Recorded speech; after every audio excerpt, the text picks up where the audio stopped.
All right, you guys, we are taking the cheapest flight I could find. So come on along, we're gonna see everything that entails.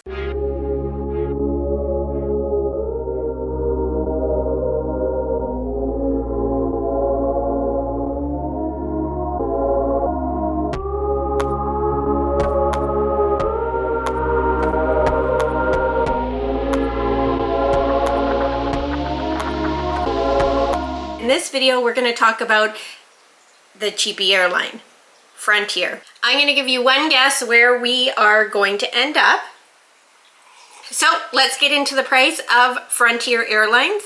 Now for the actual flight tickets, it cost me about $300 American for all 5 of us. That is the cost of the flight, which was $47 in and of itself. But then on top of that, of course, you have the taxes and the fees for that. So $300 for the 5 of us. Now, let's just set that aside for a second, because what else are you paying for with these cheap airlines? You are paying for absolutely everything. Even if you choose to go up to the desk and get your tickets that way rather than print them off at home, you have to pay for that service. So when you're paying like a different airline, we have started traveling WestJet a lot. That is included in the cost of your ticket. So what does this cheap flight look like in comparison to another airline? It totally depends how comfortable you are doing these things. This is a very, very fast trip for us. So legroom, not an issue. These discount airlines, they're gonna have smaller seat width, smaller space between you and the seat in front of you. It's only 2.5 hours to 3 hours, depending, from Buffalo to Orlando. The biggest thing that I am concerned about with booking on the discount airlines is actually taking off at the time that we have been told we're taking off. All right, so the plane that we're going on has been downgraded, and they're going to offer you a $300 voucher if you pick up the flight tomorrow, which we don't want to do. We've already paid for our seats. They're reassigning seats at this point, and if you have to be bumped off the flight, they're going to give you a $200 travel voucher for a different flight. So let's hope that doesn't happen either. We'd like to welcome you to America's greenest airline. And you will be leaving today from one of America's recently designated greenest cities. On flight 1039 to Orlando, Florida. Just a few reminders for those of you who just entered the boarding area. All passengers are allowed one personal item that must fit into the personal item sizer, the green sizer in front of me or to my right.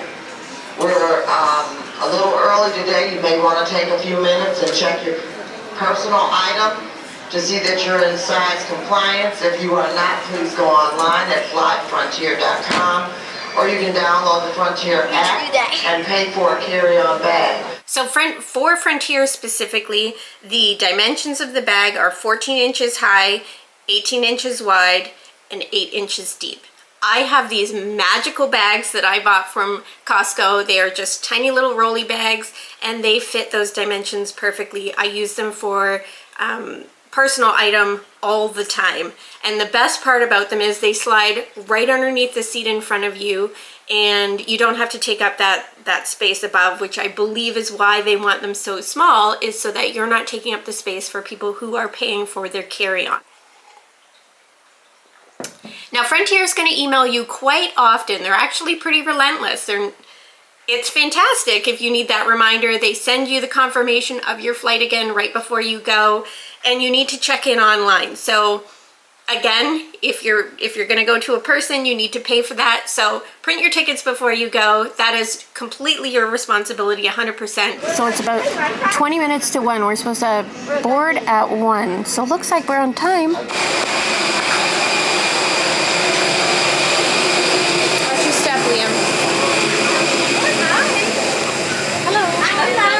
I feel pretty fortunate that we are able to fly out of a location like Buffalo. When you're going state to state, the flights tend to be cheaper.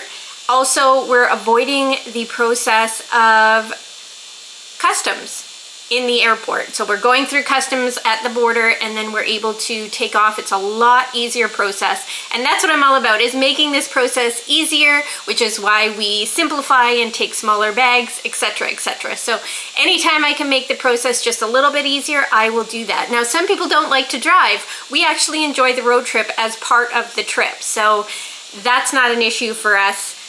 Yes, you are using gas to get there. Yes, there are costs involved in that, but we always factor that into our trip as well. So all in all, our flight was fantastic. There was nothing to complain about whatsoever. I'm pretty pleased with that.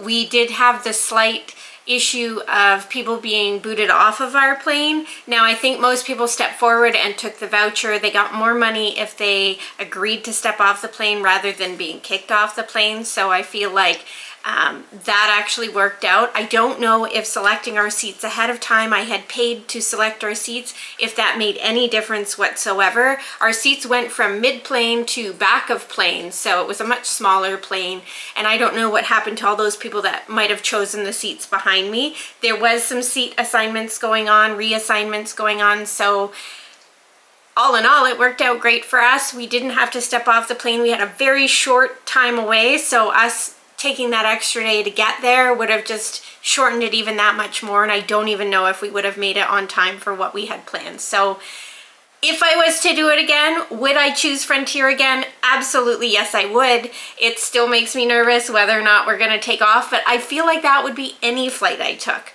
So you never know. You're kind of at their discretion whether or not you're going to actually leave on time. So with that being said, I hope you guys enjoyed that video, and I hope that that helped you out in your travels. See you real soon.